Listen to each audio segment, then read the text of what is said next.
오늘 본문 말씀은 요한계시록 21장 1절부터 22장 5절까지 말씀입니다.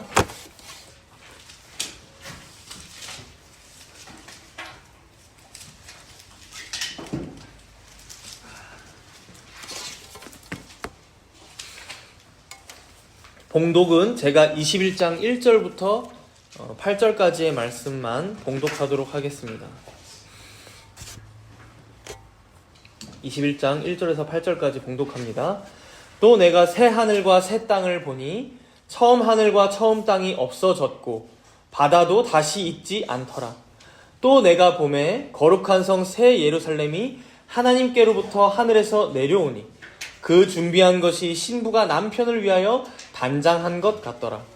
내가 들으니 보좌에서 큰 음성이 나서 이르되 보라, 하나님의 장막이 사람들과 함께 있음에 하나님이 그들과 함께 계시리니 그들은 하나님의 백성이 되고 하나님은 친히 그들과 함께 계셔서 모든 눈물을 그 눈에서 닦아주시니 다시는 사망이 없고 애통하는 것이나 곡하는 것이나 아픈 것이 다시 있지 아니하리니 처음 것들이 다 지나갔음이러라. 보좌에 앉으신 이가 이르시되 보라, 내가 만물을 새롭게 하노라 하시고 또 이르시되 이 말은 신실하고 참되니 기록하라 하시고 또 내게 말씀하시되 이루었도다. 나는 알파와 오메가요 처음과 마지막이라. 내가 생명수 샘물을 목마른 자에게 값없이 주리니 이기는 자는 이것들을 상속으로 받으리라. 나는 그의 하나님이 되고 그는 내 아들이 되리라.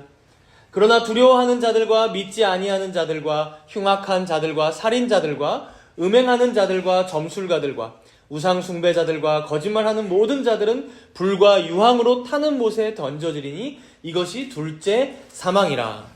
아멘. 여러분들 기억하시겠지만 우리가 지난주에는 예수님의 재림에 대해서 이 재림의 시점이 천년 왕국과 관련해서 전에 있을 것이냐 후에 있을 것이냐에 대해서 살펴봤습니다. 계시록 20장은 분명히 1000년 동안 예수님과 우리가 함께 다스리며 왕노릇하는 그 천년 왕국을 얘기하는데 그게 과연 언제 이루어질 것이냐. 그래서 우리 입장은 뭐였죠? 예수님께서 처음 오셨을 때부터 다시 오실 때까지, 즉 예수님의 초림부터 재림까지가 상징적인 천년 왕국의 기간이고 이 기간이 끝날 때 예수님께서는 재림하신다. 그리고 그때 신자도 부활하고 죽었던 자들도 그리고 불신자들도 부활하면서 마지막 심판도 그때 함께 일어난다. 이러한 견해인 무천년설에 대해서 우리가 더 구체적으로 살펴보기도 했습니다. 오늘은 이 내용에 대해서 그런 마지막 심판이 펼쳐진 뒤에 쉽게 말하면 의인은 천국에 가고 악인은 지옥에 가게 될 텐데 오늘 본문 8절에서도 악인이 어떻게 된다고 해요? 마지막에 보니까 불과 유황으로 타는 못에 던져지리니 이것이 둘째 사망이라. 여러분, 둘째 사망은 영원한 형벌을 얘기합니다. 첫 번째 죽었던 육신의 죽음뿐만 아니라 두 번째 사망하는 영원한 불못으로 던져진다는 의미예요. 악인은 이렇게 된다면 그러면 의인에 대해서는 지금 1절부터 7절까지 사실 나오는 건데 이 앞에 묘사되고 있는 이 천국, 우리가 영원히 거하게 될 천국은 어떤 모습일까? 천국에 가서 우리는 어떻게 살아가게 될까? 거기서도 여러분 인격이나 의식이 없는 게 아니잖아요. 우리가 살아가는 거예요. 지금 살아가는 것처럼 천국에 가서도 살아갑니다. 그럼 어떻게 살아갈까? 궁금하죠. 그래서 한 번쯤은 여러분, 이게 모든 사람들의 관심 분야이기 때문에 천국에 갔다 왔다고 하는 분들의 간증도 있는 거예요. 그렇죠? 가끔 그런 분들이 책을 쓰기도 합니다. 그래서 베스트셀러가 되기도 해요. 천국에 갔더니 황금길이 쫙 깔려있고 집들은 아주 그냥 보석으로 휘황찬란하게 지어져 있더라. 근데 누군가의 집은 성처럼 화려한데 누군가의 집은 초막집처럼 초라하더라. 누구는 금 연료관을 쓰고 있는데 누구는 쉽게 말해서 개털모자 쓰고 있더라. 이런 이제 간증들도 우리는 들어본다는 것이죠. 그래서 여기 이 땅에서 신앙생활을 잘 해놔야 천국 가서 더 화려하고 더 크고 멋진 집에서 혹은 더 좋은 면류관을 쓴다. 이런 말까지도 우리는 들어보기도 했던 것이죠. 그러니까 다들 천국이 과연 어떤 곳일까 궁금한 것입니다.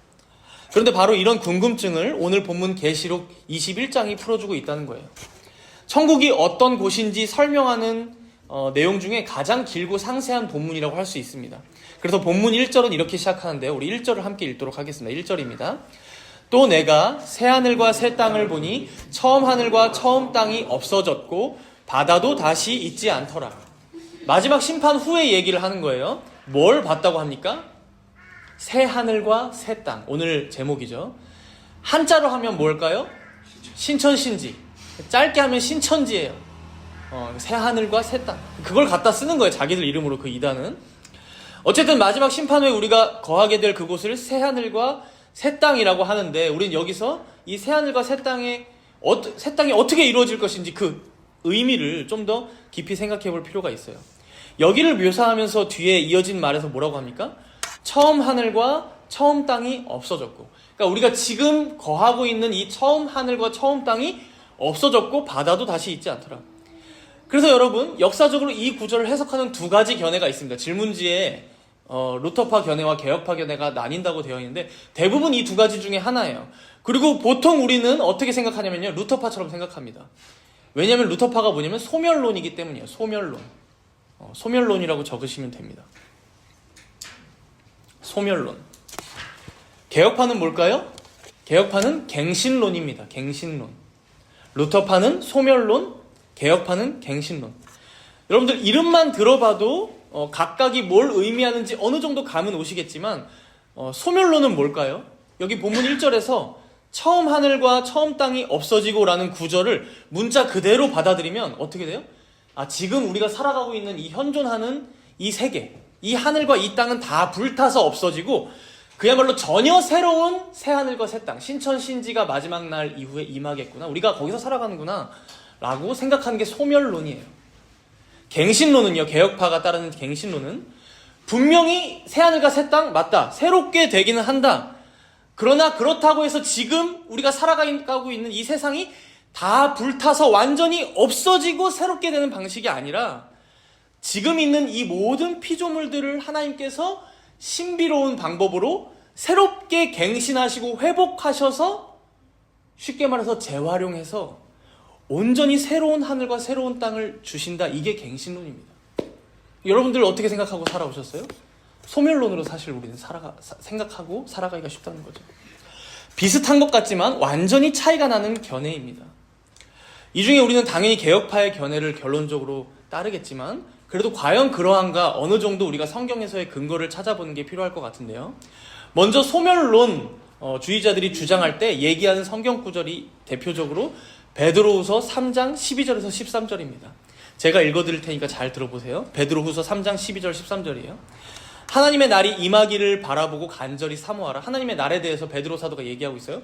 그날에 하늘이 불에 타서 풀어지고 물질이 뜨거운 불에 녹아지려니와, 불에 타서 풀어지고 녹아진대요.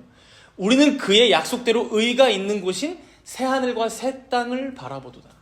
그러니까 베드로 사도도 요한 사도와 똑같이 새 하늘과 새 땅을 얘기하는데, 그날에 하늘이 불에 타서 풀어지고 물질이 뜨거운 불에 녹아진대요. 그래서 소멸론은 지금 있는 여기 땅과 바다, 하늘 다 불에 타서 없어지고 그 다음에 완전한 새로운 신천신지를 줄 거야 라고 설명하는 것이고요. 그래서 이 구절 말고도 시편 102편 26절에 보면 천지는 없어지려니와 의복같이 바꾸실 것이다 라고 말씀하기도 하고요. 이사야서 51장 6절에 보면 하늘이 연기같이 사라지고 땅이 옷같이 헤어지며, 이렇게 소멸론을 뒷받침해주는 것 같은 구절들도 여러 곳에 있긴 합니다. 그런데 여러분, 우리가 개혁파로서 이제 몇 가지 이 이론에 대해 반박할 수 있는 근거가 되는 내용을 좀 살펴보자면요. 먼저는 이 새 하늘과 새 땅, 그러니까 오늘 본문에서도 새 하늘과 새 땅, 베드로 사도도 얘기했던 새 하늘과 새 땅에서 이 새라는, 새로운이라는 단어의 의미가 중요합니다. 똑같은 단어를 쓰고 있거든요. 그래서 질문지 2번이에요. 새로운이라는 단어의 헬라어를 뭐로 쓰고 있냐면 카이노스라는 단어를 씁니다. 카이노스. 한글로 적어 놓으시면 돼요. 헬라어 못 쓰시니까, 그죠? 카이노스라는 단어는요, 특징이나 본성에 있어서의 새로움이에요. 그러니까 시간적으로 새롭게 시작되는 게 아니고 특징이나 본성에 있어서의 새로움, 무엇인가 완전히 변화된 그 새로움을 얘기합니다. 마치 뭐에 비유하면 쉽냐면, 여러분, 우리들의 몸도 죽고 난 다음에 어떻게 돼요? 몸이 부활하죠. 혹은 우리가 죽지 않고 그대로 살아있다고 해도 예수님 오시면 어떻게 돼요? 홀연히 변화된다라고 얘기하죠. 마치 그것과 마찬가지예요. 우리의 몸에 있는 상태에서 그것이 홀연히 뭔가 질적으로 본성적으로 특징이 변화되는 것처럼 새롭게, 카이노스라는 의미예요. 그런데 제가 방금 비교했던 이 시간적인 새로움, 그래서 이 단어는 또 뭐냐면 새 부대에 새 수를 담는다. 이 말은 뭐예요? 여러분, 전에 있던 술은 버려버리고 새로운 술을 그 새 부대에 담아버리는 거죠. 완전 다른 술이죠. 그럴 때 새로운이라는 단어는 또 네오스라는 단어를 아예 따로 씁니다. 여기서 이제 뉴가 나온 건데 네오스.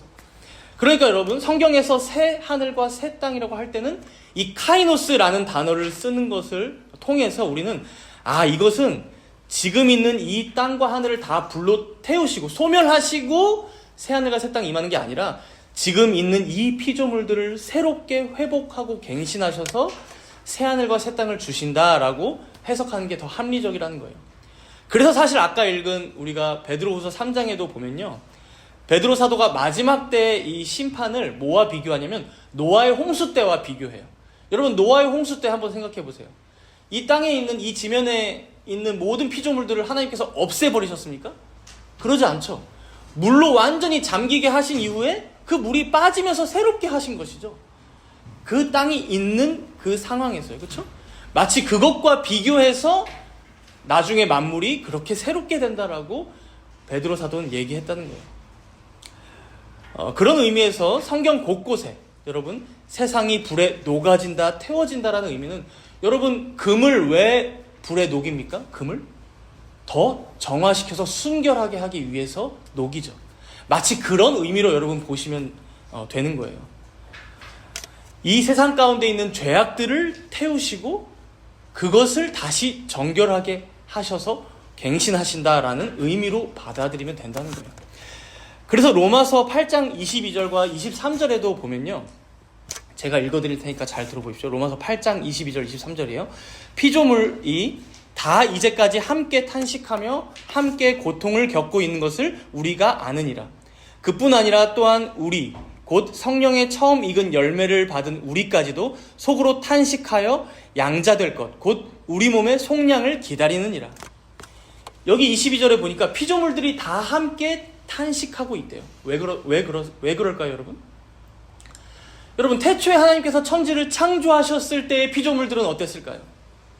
하나님께서 창조하신 것이기에 다 선하고 아름다웠습니다. 그래서 창세기 1장에도 보면 하루하루가 지날 때마다 하나님께서 뭐라고 말씀하세요?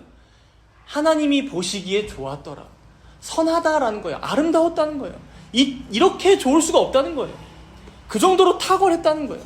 그러나 아담과 하와가 타락한 이후에 어떻게 됐나요? 피조 세계 전체도 함께 썩고 부패하여지고 무질서해지고 혼돈이 가득해져 버린 거예요. 여러분, 기후위기가 왜 옵니까? 왜 행성들이 힘들어합니까? 우주에 왜 쓰레기가 난무합니까? 타락한 인간들의 영향들이에요, 여러분. 그래서 그러한 고통 가운데 이 피조물들이 탄식하면서 하나님의 자녀들이 완전하게 구속받을 그 날을 함께 우리와 기다리고 있다는 거예요. 우리만 예수님의 재림과 마지막 심판 날을 기다리는 게 아니라 피조물들도 함께 기다리고 있다는 것이죠. 그래서 여기서 피조물들이 겪는 고통을 사도 바울은 마치 해산이 임박한 여인이 겪는 그 산통과 같은 단어를 씁니다. 여러분, 아이를 낳아 보신 엄마들은 알지만 산통이 임박했을 때의 그 아픔은 정말 어떤 것도 비교하기도 힘든 그 고통이잖아요. 그만큼 피조물들도 자신들이 구속받을, 갱신될 그 날을 기다리고 있다는 거예요. 만약에 자신들이 다 불타서 없어지고 새로운 신천신지가 임할 거라면 뭐하러 그 날을 기다리고 있겠습니까? 이 피조물들이. 다시 본문으로 와서 우리 21장 5절을 한번 읽어볼까요? 이러한 논의들을 기억하면서 오늘 본문 21장 5절을 함께 읽어보겠습니다. 보좌에 앉으신 이가 이르시되 보라, 내가 만물을 새롭게 하노라 하시고 또 이르시되 이 말은 신실하고 참되니 기록하라 하시고. 보좌에 앉으신 이 하나님께서 분명히 말씀하시기를 보라, 내가 만물을 새롭게, 여러분 여기도 카이노스예요. 새롭게 카이노스 하리라. 즉 피조물들의 특징과 본질을 내가 새롭게 바꿔서 갱신해서 회복하리라 말씀하고 계시죠. 그러면서 또 6절의 말씀도 이어서 하시는데요. 우리 6절도 함께 읽어보겠습니다. 6절입니다. 또 내게 말씀하시되 이루었도다. 나는 알파와 오메가요 처음과 마지막이라. 내가 생명수 샘물을 목마른 자에게 값없이 주리니. 주님이 뭐라고 말씀하세요? 이 만물을 새롭게 하시는 것으로 내가 다 이루었도다 말씀하시죠. 여러분 이 다 이루었도다 라는 말은 여러분 들어보신 적이 있을 거예요. 언제 들어봤나요? 예수님께서 십자가에서 죽으시기 바로 직전에 내가 다 이루었다라고 하고 죽으셨잖아요. 마치 예수님께서 십자가 상에서 자기에게 맡겨진 백성들을 다 구속하는 일을 끝마치고서 내가 다 이루었다라고 고백하신 것처럼 지금 하나님께서도 마지막 심판날에 모든 만물을 새롭게 하시고서 하시는 말씀이 내가 이제 다 이루었다 말씀하신다는 거예요. 여러분 한번 생각해 보세요. 만약에 루터파가 성경을 해석하는 대로 지금 있는 이 만물들이 다 마지막 날에 불에 타고 없어질 거라면 사실 왜 마지막 날까지 기다리실까 궁금하지 않으세요?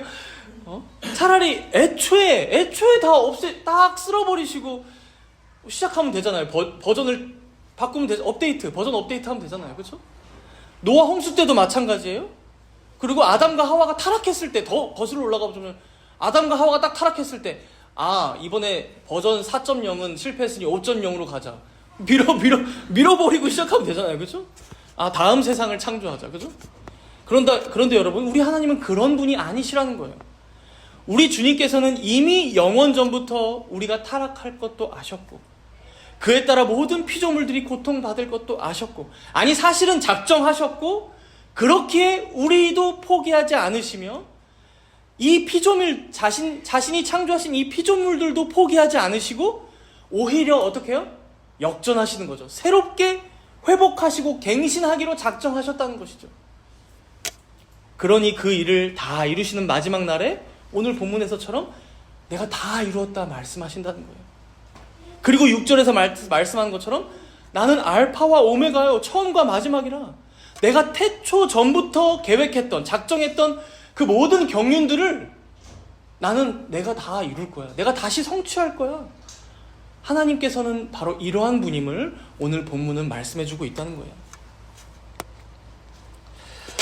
지금까지 우리가 설명한 것, 우리가 들은 것을 잠깐 정리해보자면 마지막 날에는 예수님께서 재림하시고 그리고 마지막 심판이 있을 것입니다. 그때의 악인은 지옥에, 둘째 사망을 당할 것이고 의인은 천국에 갑니다. 그런데 그 천국이 무엇인가 봤더니 오늘 본문은 새 하늘과 새 땅이라고 얘기합니다. 그런데 이 새 하늘과 새 땅이 임할 때 지금 있는 이 세상 만물이 다 소멸되고 신천신지가 임하는 게 아니라 만물이 그대로 있는데 이 만물이 완전히 새롭게 갱신되는 역사를 통해서 회복돼서 신천신지가 된다라고 오늘 말씀하는 거예요. 갱신론이 맞다라는 것이죠. 오늘 본문 1절 끝에도 여러분 잠깐 다시 보세요. 오늘 본문 1절 끝입니다. 뭐가 다시 있지 않다라고 얘기합니까? 바다도 다시 있지 않더라. 이게 이제 첨가돼서 드리는 말씀인데요. 그럼 우리는 새하늘과 새 땅에는 바다가 없나?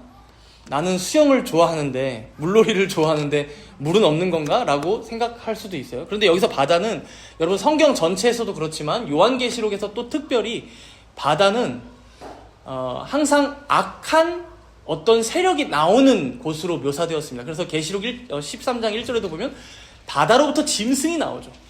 그래서 이제 악한 세력이 더 이상 거주하지 않는 곳이 새하늘과 새 땅이야. 악한 세력이 다시는 없을 거야 라고 지금 말씀해 주고 계신 거예요. 그럼 우리가 여기서 조금 더 생각해 봅시다. 당연히 우리가 믿고 살아왔던 천국이고 새하늘과 새 땅이니까 악한 세력은 없을 거예요. 그런데 우리가 지금 살아가는 이 세계가, 이 피조물들이 다 없어지는 게 아니라 새롭게 갱신이 된대요. 그럼 여기서 좀 더 생각해 보세요. 그럼 과연 이 세상에 있는 피조물들이 과연 얼만큼이 남는 것이고 얼만큼이 새롭게 되는 것일까 궁금하죠. 그렇죠? 구체적으로 한번 적용해서 생각해 보자면 우리는 먹는 게 가장 중요하잖아요. 새하늘과 새 땅은 먹는다는 게 있는 곳일까? 우리 몸이 호련히 변한다는데 안 먹어도 살 수 있다는 것일까? 예수님은 부활 후에 제자들이 생선 먹는 자리에 가서 계시긴 하셨던 것 같은데, 나는 피자를 좋아하는데, 나는 햄버거를 좋아하는데, 나는 밥을 좋아하는데 정말 먹는 게 없나? 혹은 천국에도 쉬는 게 그대로 있을까? 쉬는 게 지금처럼 잠을 꼭 자야 하는 것일까? 아니면 뭐 배터리처럼 조금 충전하면 오랫동안 안 쉬어도 될까? 노는 건 어떻습니까? 당구 좋아하시는 분들 계신데 당구는 과연 새하늘과 새 땅에서 칠 수 있을까? 축구는 할 수 있을까? 탁구는 칠 수 있을까? 혹은 지식의 습득, 공부는 계속 해야 하는 것일까? 한다면 어떻게 할까? 우리의 지식이 멈추지 않고 늘어나는 것이라면, 더 성숙해 간다면 어떻게 더 성숙해 가는 걸까? 우리 가족들은 어떻게 될까? 내가 결혼한 배우자는 어떻게 될까? 갱신이라면 아예 가족이 싹 없어지는 의미가 아니라 남는 상태에서, 물론 천국에 가면 그리스도 안에서 다 한 몸 된 가족이겠지만 이 혈통적인 가족은 어떻게 되는 걸까? 지금 나에게 소중한 사람들은 천국에 가서 더 소중할까? 얼마나 수많은 궁금증들이 여러분 생깁니까? 그죠? 물론 이 궁금증들에 대해서 여러분 정답은 성경에 나와 있지 않아요. 안타깝게도.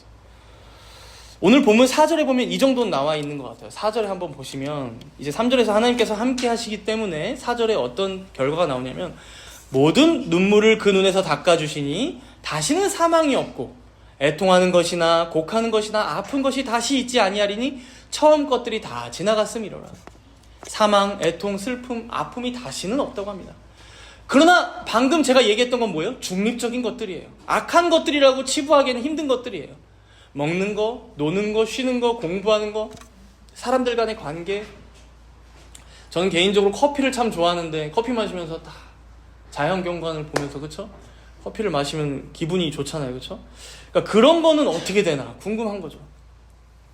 여러분, 이만큼 우리가 지금 살아가는 이 세상과 다가올 저 세상이 생각보다 상당히 연속성이 있다는 거예요. 신학자들은 이걸 연속성이라고 표현합니다. 연속성. 물론 우리가 상상하기 힘들 정도로 변화되고 갱신될 것이기 때문에 바로 그 지점을 우리는 또 불연속성이라고 합니다. 그러나 불연속성이 있는가 하면 분명히 이 세상과 저 세상은 연속성이 있다는 것이죠. 그래서 우리가 지금 여기서 누리는 모든 것들이 저 세상에서는 어떻게 될까? 궁금해도 될 만큼 연속적이라는 거예요. 그래서 여러분, 이걸 우리에게 적용해 보자면, 우리가 이 갱신론을 따르는 자들로 이 세상을 살아갈 때 어떻게 할 수 있습니까? 먼저는 이원론적인 생각을 경계할 수 있어요. 이원론적인 생각. 그러니까 세상에서 우리가 누리는 것들은 다 악해. 교회당 와서 예배 드리는 것만 선한 행위야. 아니라는 것이죠. 천국에도 저 새하늘과 새 땅에도 남을 게 무엇일지 우리는 생각해 봐야 한다는 거예요. 아마 지금 우리가 누리는 자연들보다 저 세상에서 누릴 그 자연이 훨씬 더 아름다울 거예요, 여러분. 이제 가을이라서 단풍도 울긋불긋 물들고 바람도 얼마나 선선하고 좋습니까? 남산 타워에만 올라가도 혹은 어디 공원에만 가도 상쾌한 바람, 이 공기를 맞으며 자연을 만끽할 때 우리가 어떻게 생각합니까? 아, 하나님께서 창조하신 이 세계가 너무나 아름답구나, 너무나 감사하구나, 우리에게 참으로 쉼과 안식을 주시는구나, 이렇게 생각하잖아요. 그런데 저 신천 신지에는 이게 더 탁월하게 우리에게 다가온다는 거예요. 말로 형언할 수 없을 정도로. 마찬가지로 세상의 지식, 예술, 학문, 놀이, 어떤 쉼, 더 나아가서 우리가 지금 드리고 있는 이 예배, 우리가 하나님 앞에서 드리는 이 찬송, 그리고 주일날 우리가 함께 나누는 성도의 교제들까지 우리가 상상하기조차 힘들 정도로 얼마나 더 탁월하게 갱신될지 우리가 구체적으로 다 알진 못하지만 분명히 하나님 앞에서 충분히 선하고 아름다운 수준으로, 그리고 우리가 더 이상 어떤 결핍이나 더 원하는 것이 없을 정도의 충분한 만족과 자족으로 다가올 거라는 거예요. 그 새하늘과 새 땅이. 그렇게 이 만물 갱신론을 믿고 살아가는 사람들이 어떻습니까? 여기 지금부터 우리가 살아가는 이 세상이 너무나 소중한 거예요. 다 불타 없어질 거라면 오히려 막 써도 될지 모르지만 그렇지 않다는 것이죠. 기후위기 문제, 환경 문제 등에도 우리가 더 신경 쓰고 힘을 써야 하는 이유가 마땅히 하나님의 계명 안에서 행해야 하기 때문이지만 더 나아가서 영원히 우리가 거할 처소로서 이것이 의미가 있기 때문이에요. 또 우리가 이 세상에서 자연을 누리든 맛있는 것을 먹으며 즐거워하든 재미있는 놀이나 게임을 하면서 서로 즐기든 혹은 여기 교회에서 성도가 서로 교제하고 또 세상에서도 친구를 사귀든 간에 모든 것이 소중하고 의미가 있는 이유는 마지막 날에 우리가 살아갈 저 새하늘과 새 땅과 이 모든 것들이 연결되기 때문이라는 거예요. 이렇게 바로 지금 여기부터 우리의 천국은 시작되고 있다는 것이죠. 사랑하는 여러분, 여러분들의 천국이 저 멀리에만 있다고 생각하지 마십시오. 우리의 천년왕국, 우리가 그리스도와 함께 왕노릇하는 왕국이 바로 지금의 현실인 것처럼 성경은 천국도 이미 우리에게 시작되었다라고 분명히 말씀하십니다. 그러니 여러분, 여러분들의 하루하루를 진정 하나님 안에서 즐거워하시기 바랍니다. 하나님께서 영원히 우리를 거하게 하실 그 새하늘과 새 땅은 얼마나 더 탁월하고 아름다울까, 그것을 기대함으로 이 세상의 생을 살아가시기 바랍니다. 물론 이 세상이 그만큼 녹록지 않고 때로는 힘겨울 수도 있지만 여러분, 그날에는, 그리고 거기에는 그런 고통이나 아픔이나 슬픔이 없다라고 말씀하세요. 그러니 이미 지금 시작되었고 또 장차 온전하게 우리에게 임할 그 천국을 누리고 즐거워하며 살아가시는 여러분이 되시기 바랍니다. 이제 오늘 본문은 이렇게 갱신되고 회복되는 것이 비단 피조물들 뿐만이 아님을 알려주고 있어요. 그 내용이 본문 2절에 나오는데요. 우리 2절을 함께 읽어볼까요? 2절입니다. 21장 2절 함께 읽습니다. 또 내가 보매 거룩한 성 예루살렘이 하나님께로부터 하늘에서 내려오니 그 준비한 것이 신부가 남편을 위하여 단장한 것 같더라. 이제 우리가 거할 처소로서 새하늘과 새 땅이 임했다면 또 하늘에서 내려오고 있는 게 있는데 뭐가 내려오고 있습니까? 거룩한 성 새 예루살렘. 거룩한 성 새 예루살렘. 그럼 우리는 새하늘과 새 땅에 무슨 또 더 거룩한 공간이 따로 있나 이렇게 생각하기가 쉬운데 여기 이 거룩한 성 새 예루살렘에 대해서 뭐라고 설명하고 있어요? 뒷부분에 보니까 그 준비한 것이 신부가 남편을 위하여 단장한 것 같네 라고 얘기해요. 이 거룩한 성 새 예루살렘을 보면서. 그러니까 무엇에 지금 비유되고 있어요? 이 예루살렘 성이? 신부에 비유되고 있어요. 신부. 그래서 남편을 위해 단장한 거룩하고 순결한 신부로 비유되고 있는 것이죠. 그래서 이 성이 뭔지 본문 9절을 보면 더 구체적으로 나옵니다. 우리 본문 9절을 한번 볼까요? 21장 9절 함께 읽습니다. 7 대접을 가지고 마지막 7 재앙을 담은 7 천사 중 하나가 나와서 내게 말하여 이르되 이리 오라, 내가 신부 곧 어린 양의 아내를 내게 보이리라. 예전에 여러분 기억하실지 모르겠지만 7 대접을 가지고 나왔던 7 천사 중 하나가 또 등장하는 거예요. 그때는 큰 음녀를 보여줬다면 이번에는 신부를 보여주겠대요. 신부, 어린 양의 아내를 보여줄게. 그러면서 여러분 보여주는 게 10절에 보니까 뭘 보여주고 있냐면 제가 읽습니다. 성령으로 나를 데리고 크고 높은 산으로 올라가 하나님께로부터 하늘에서 내려오는 거룩한 성 예루살렘을 보이니. 그러니까 신부를 보여준다고 하면서 누굴 보여주고 있어요? 거룩한 성 예루살렘을 보여주고 있어요. 그래서 여러분 이 예루살렘 성은 뭘 의미할까요? 거룩한 성 새 예루살렘은 바로 어린 양의 신부, 예수 그리스도의 신부, 바로 교회를 의미하는 거예요. 교회. 그래서 오늘 질문지 3번이죠. 교회를 의미합니다. 교회를. 그러니까 여러분 새하늘과 새 땅에 가면 이 예루살렘 성이 있을 것인데 그게 누구다? 어린 양의 신부인 교회. 하나님의 백성들, 성도들, 바로 여러분들을 얘기하는 거예요. 지금 거룩한 성 새 예루살렘, 여러분들 그 새하늘과 새 땅에 있어요. 그래서 이 거룩한 성 예루살렘의 몇 가지 특징을 한번 보면요, 이제 다 비유들로서 설명하는 거죠. 교회를 3가지 특징으로 기억하면 좋을 것 같아요. 질문지 4번을 보시면 좀 덜 헷갈리실 거예요. 4번을 보시면 이제 3가지 특징이 나오는데, 먼저 첫 번째 특징은요, 12문과 12 기초석으로 지어졌다는 거예요. 12문과 12기초석. 그래서 본문 12절을 한번 볼까요? 21장 12절 제가 읽습니다. 크고 높은 성곽이 있고 12문이 있는데 문에 12천사가 있고 그 문들 위에 이름을 썼으니 이스라엘 자손 12지파의 이름들이라. 그러니까 이 성에 보니까 12문이 사방으로 뚫려 있는 거예요. 근데 그 문마다 이름이 뭐라고 적혀 있냐? 12지파의 이름들이래요. 또 14절에 한번 보세요. 14절에 보니까 이 성의 성곽에는 12기초석으로 이 성곽이 쫙 올라가 있는데 이 기초석에 보니까 12사도의 이름들이 적혀 있다는 거예요. 이게 무슨 의미일까요? 이 성이 12지파로 상징되는 하나님의 교회, 하나님의 백성들이라는 것이고, 또한 이러한 교회가 이 기초석, 이 사도들의 기초 위에, 사도들과 선지자들의 터 위에 지음받은 교회라는 의미라는 거예요, 지금. 다음으로 두 번째 특징을 보면요. 16절에 한번 보세요. 16절. 그 성은 네모가 반듯하여. 그러니까 네모가 반듯한 성이라는 거예요. 그래서 길이와 너비가 같은지라 그 갈대 자로 그 성을 측량하니 12,000 스타디온이요. 길이와 너비와 높이가 같더라. 여러분, 네모가 반듯하다라는 이 의미, 길이와 너비가 같은 네모가 반듯한 도형을 우리는 뭐라고 합니까? 정육면체라고 합니다. 정육면체. 그러니까 이 성이 여러분 딱 정육면체로 생겼다는 거예요. 특이한 성이죠. 정육면체. 근데 유대인들은 이 정육면체라는 공간을 딱 듣는 순간 뭐가 떠오르냐면요. 구약의 성막이 있잖아요. 성막이 정육면체라는 게 아니라 성막의 가장 안쪽에 있는 가장 거룩한 공간이 어디였어요? 성소 안에 있는 지성소죠. 이 지성소가 여러분 20규빗 정육면체였어요. 여러분, 구약의 이스라엘 백성들은 이 지성소에 아무도 들어가지 못했어요. 대제사장만 들어갈 수 있었는데 그마저도 1년에 한 번, 대속죄일이라는 그 정해진 날에 한 번 겨우 들어갔어요. 그마저도 잘못 갔다가는 죽어서 나오는 곳이 이 지성소였어요. 그만큼 거룩한 곳이셨다는 거죠.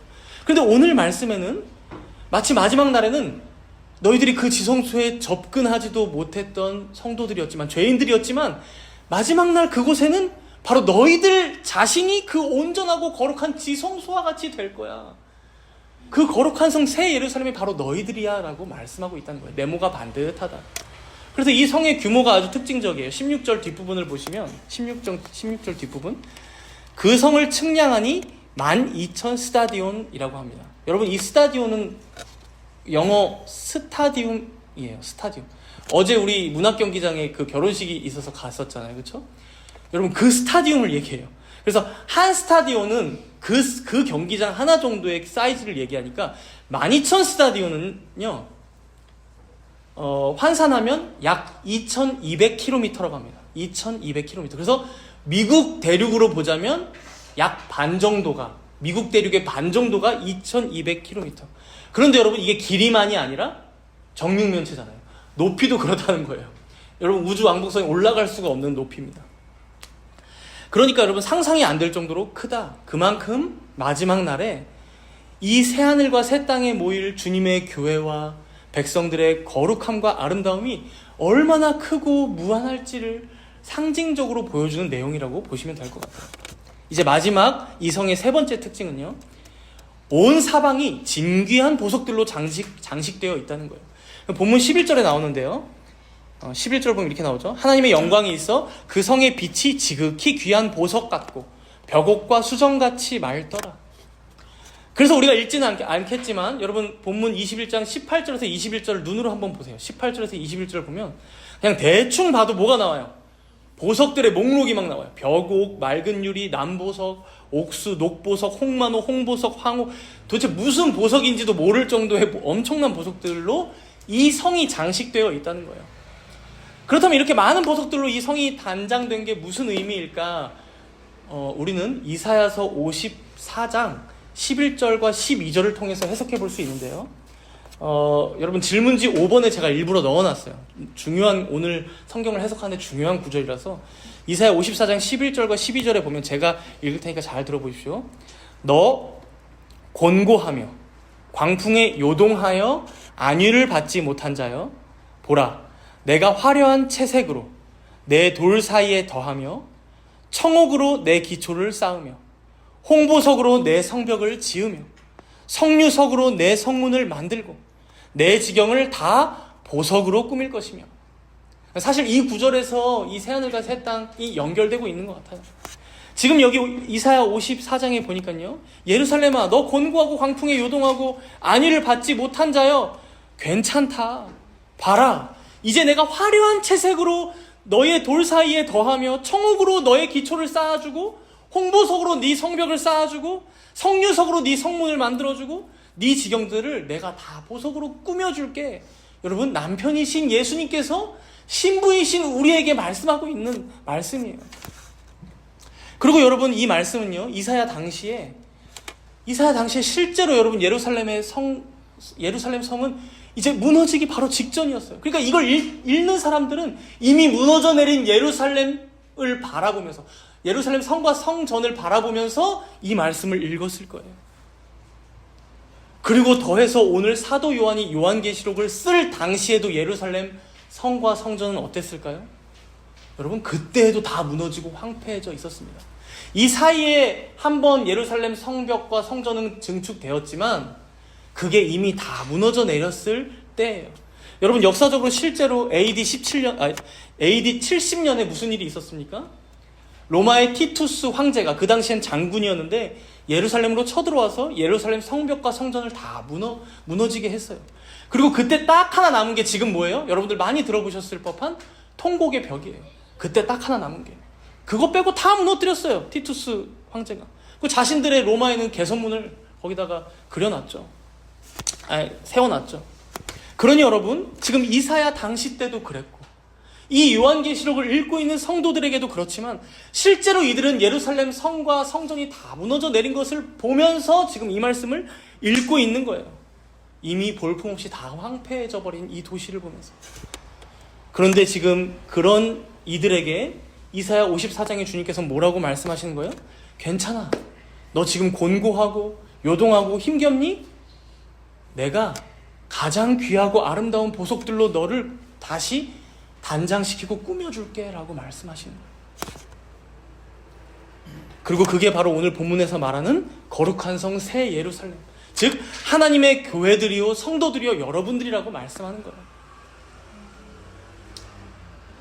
이제 우리는 새하늘과 새 땅에 있을 거룩한 성 예루살렘의 세 가지 특징을 다 봤습니다. 12문, 12기초석으로 지어져 있고, 네모 반듯한 거룩한 지성소로 비유되는 것이며, 또 갖은 보석들로 꾸며진 성이라는 거예요. 그리고 바로 이렇게 거룩하고 아름답고 존귀한 성이 누구냐? 바로 하나님의 교회요, 그의 백성이요 성도들인 바로 우리들이라는 것입니다. 이처럼 여러분, 마지막 날에 회복되고 갱신될 대상은요, 단지 이 세상, 이 만물뿐만이 아닙니다. 이 피조물뿐만이 아니에요.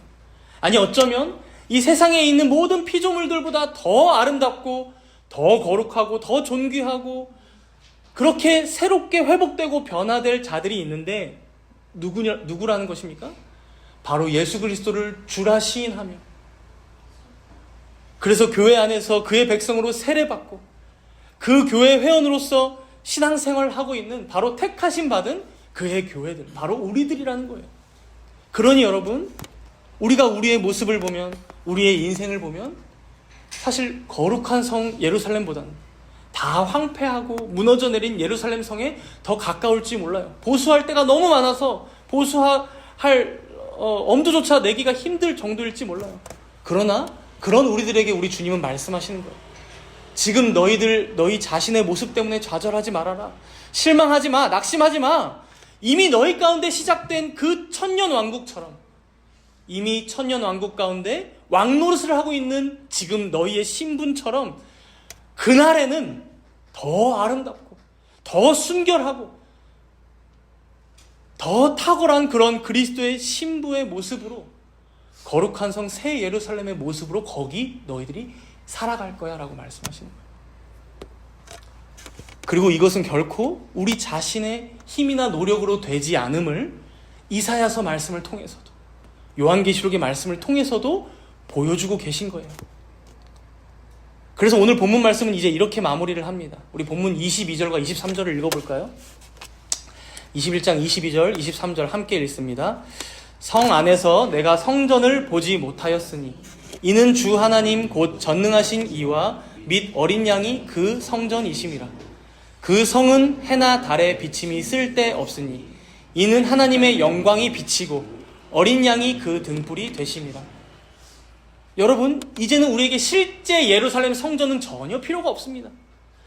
거기를 차지하기 위해서 지금도 중동에서는 전쟁을 서로 벌이고 있는데 정말 안타까운 일이죠. 더하여 새하늘과 새 땅에도 그런 성전은 없다고 합니다. 왜 없다고 합니까? 22절에 보니까 이는 주 하나님 곧 전능하신 이와 및 어린 양이 그 성전이 되어주시기 때문이라는 거예요. 우리 하나님 자신이, 우리 예수님 그분께서 친히 우리의 성전이 되어주시기 때문에 이제는 장소적 의미의 성전은 전혀 필요가 없다는 거예요. 그래서 여러분, 지금도 가끔 이 교회당을 성전이라고 부르시는 분들이 계신데 잘못된 용어죠. 바꾸는 게 좋습니다. 그냥 예배당, 교회당이라고 하는 게 가장 좋습니다. 우리 예수님께서도 말씀하셨지만 참된 성전이신 예수님께서 이미 이 땅에 오셨기 때문에 사실 실제 예루살렘 성전이 무너진다고 해서 우리가 슬퍼할 일이 없다는 것이죠. 그리고 앞으로도 영원토록 우리 하나님과 예수님께서 친히 하나님이 임재하시는 그 성전이 되어주시기 때문에 이러한 장소적 의미의 성전은 전혀 의미가 없다는 것입니다. 그래서 본문 23절에도 이어서 또 뭐라고 말씀합니까? 이제는 해와 달의 비침도 쓸 데가 없다. 이는 하나님의 영광이 비치고 어린 양이 그 등불이 되어주시기 때문이라는 거예요. 사랑하는 성도 여러분, 이러한 새하늘과 새 땅의 성격들이 이미 지금 우리에게도 시작된 내용들이라는 거예요. 우리 주님께서 친히 성전이 되어주시기 때문에 우리는 지구상의 그 어떤 장소도 이제는 성지, 거룩한 곳이라고 해서 마치 죽기 전에는 한 번은쯤은 가봐야 할 곳, 그런 것으로 생각하지 않아도 된다는 거예요. 또한 해와 달의 비침이 연약한 우리들에게는 해가 없으면 안 되기 때문에 당연히 필요하긴 하지만 그렇다고 해서 그 빛이 우리 삼위 하나님의 영광보다 밝다거나 필수적이라고 우리는 인정하지 않는다는 거예요. 오직 참된 빛이 되시는 세상을 구원하시는 하나님의 영광의 빛이 우리에게 더 필요함을 저 빛이 오히려 알려주고 있다는 거예요. 이렇게 우리는 지금부터 천국을 꿈꾸며 살아가는 자들입니다. 장차 마지막 날에 임할 새하늘과 새 땅을 고대하며 살아가는 자들이에요. 그곳에서 예배할 것을 기대함으로 오늘 예배하는 거예요. 그곳에서 영원히 쉴 것, 안식할 것을 고대함으로 오늘 하루를 주일로 지키며 쉬는 거예요. 그곳에서 다 같이 모여서 천사들과 함께 삼위 하나님을 찬송할 것을 고대함으로 오늘 주님을 찬송하는 것입니다. 그렇게 우리가 한 몸 되어 성도 간의 교제를 하는 것입니다. 그렇게 고통 가운데 신음하고 있는 세상 만물을 그때에는 주님께서 회복하시고 갱신하시겠지.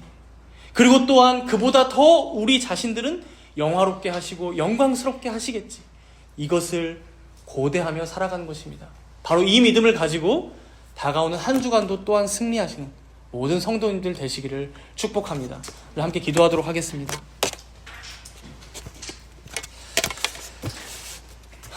우리가 오늘 들은 말씀을 기억하며 함께 기도하면 좋겠습니다. 우리가 지금 살아가는 이 세상이 멸절되고 소멸될 세상이 아님을 알았습니다. 오히려 마지막 날에 새롭게 되고 회복되어서 우리가 영원히 거할 새하늘과 새 땅이 된다는 것을 오늘 말씀을 통해 보았습니다. 우리는 혹시 지금까지 마치 우리가 거하게 될 영원한 천국은 이 세상과 완전히 다른 세상이라서 지금의 이 생은 함부로 살아도 된다거나 별 의미를 두지 않고 살진 않았는지 우리가 되돌아봅시다. 이 세상에서의 삶은 저 세상의 삶으로 영원히 이어집니다. 상상도 할 수 없을 만큼 갱신되고 회복될 것이나 분명히 지금 이 자리에서 우리에게 허락하신 천국이 시작되고 있음을 배웠으니 현재 우리의 모습에 좌절하기보다 변화되고 회복될 우리의 모습을 기대함으로 그날을 사모하며 기다리며 이 생의 삶을 성실하고 충실하고 또 하나님 안에서 하나님을 누리며 즐거워하며 살아가게 해달라고 우리 함께 잠시 동안 오늘 들은 말씀을 가지고 함께 기도하도록 하겠습니다. 감사합니다. 지금 이 삶부터 우리의 천국이 시작됩니다.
보좌에 앉으신 이가 이르시되 보라 내가 만물을 새롭게 하노라 말씀하신 주님, 마지막 날에 우리들에게 허락하실 새 하늘과 새 땅을 바라보고 기대하며 주님께만 모든 영광을 올려드립니다. 우리는 감히 상상조차 되지 않지만 하나님께서는 지금 우리가 살아가는 이 세상과 저 세상의 근원적인 그 가치를 연속적으로 이어가신다 말씀하십니다. 하나님께서 태초에 이 세상을 창조하실 때 좋고 선하게 창조하셨던 그 모습을 회복하시고 또한 그 모습보다 더 선하고 탁월하게 갱신하신다 말씀하십니다. 우리가 영원히 거하게 될 그 새하늘과 새 땅의 모습들을 기대하고 고대함으로 이 생의 삶을 살아가게 하여 주시옵소서. 그리하여 때로는 우리 앞에 놓여진 여러 문제들과 고난 앞에서 힘겨울 때 있을지 모르지만 영원히 우리에게 허락하실 그곳에서의 삶을 기대함으로 지금 이 생에 주어진 모든 것들을 더욱 소중히 여기며 충실하게 대하고 살아가게 하여 주시옵소서. 또한 우리의 현재 모습이 마치 다 무너진 예루살렘과 같은 초라한 모습이라 할지라도 결국 그날에 가장 거룩하고도 아름다운 순결한 심으로 단장시켜 주실 우리의 신랑이신 예수님이 계심을 바라보며 이 시기들을 견디고 승리하는 우리 모두가 되게 하여 주시옵소서. 이 모든 말씀 감사드리오며 우리 주 예수 그리스도의 이름으로 기도드리옵나이다. 아멘.